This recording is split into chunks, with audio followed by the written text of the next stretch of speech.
So two giraffes are coming. In the end of May, they'll be arriving. Pennsylvania here is not really equipped for giraffe living outside through the winter, so they're just going to be on loan for us through, I believe, October. And we're basically just bringing them in to try to increase awareness of the zoo here, let people know that we're here and we're pretty cool. We've got some great things going on here.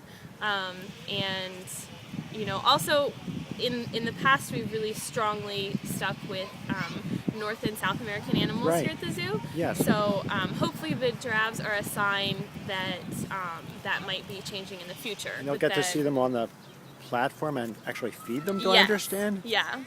Mm-hmm. How do you feed a giraffe? Do you stick out your hand, or what do they do? A small branch that you could hold out, and they would be at a far enough distance to you that, you know, you wouldn't necessarily be touching them directly, or they wouldn't be grabbing you. But if you've got your little branch, you can hold out to them, and they'll eat the leaves off of it just like they would if those leaves, or if the branch was on a tree. They're not one of the more like super highly endangered animals that we're concerned about. It's more that, frankly, they're one of the animals that people ask for a lot when they come to the zoo. Where are the giraffes? Why don't you have giraffes? And I think a really great thing about having the giraffes here is that people will know that we have giraffes, they'll see we have giraffes, it'll bring them here, but then they'll see all the really cool animals that we have already. That, you know, maybe you didn't realize that some of these animals you can find in your own backyard, or you didn't realize that these animals are found if, you know, just go a couple states over. Like we have the black-footed ferret down at the end of the zoo, which was, you know, highly endangered, thought extinct. There were maybe 18 left in the wild. They brought him back into captivity and bred in captivity, and they have a release program, and now they're doing much better and have numbers into the thousands now. So like the alligator, you know, or the eagles, things that were doing poorly, and, you know, here in our own country rather than having to travel to Africa or something. I love when people take a good look at the wolves. I think a lot in our history, wolves have been kind of vilified, and it's always the big bad wolf. Like most animals, they don't want to mess with you, you know, they're not some big scary thing out to get you.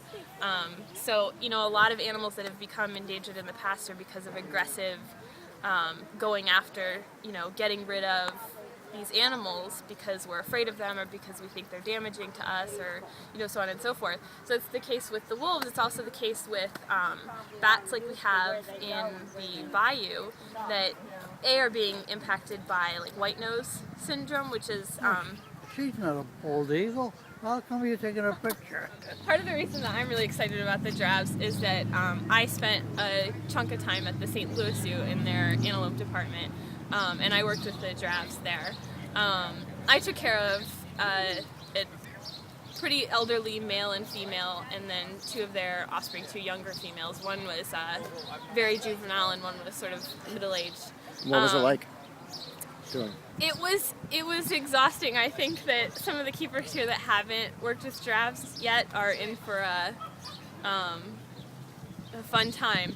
Although we don't, part of the reason that the giraffes were so exhausting there was the types of doors we used in that barn were just very large pulley systems, and it was just really, really heavy to work such huge doors. I think we'll have a little bit of an easier time here since we have a sort of summer habitat for them rather than having the big winter habitat. But on the other hand, it's not going to be any heavier than picking up after the bison, you know, or anything like that.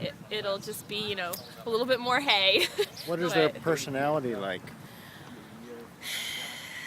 I hate to badmouth animals, but, you know, the giraffes that I worked with in St. Louis didn't seem to have a lot going on in their heads.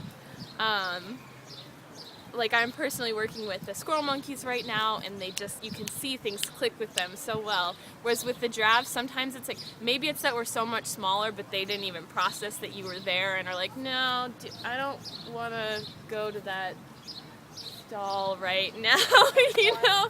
Like, so.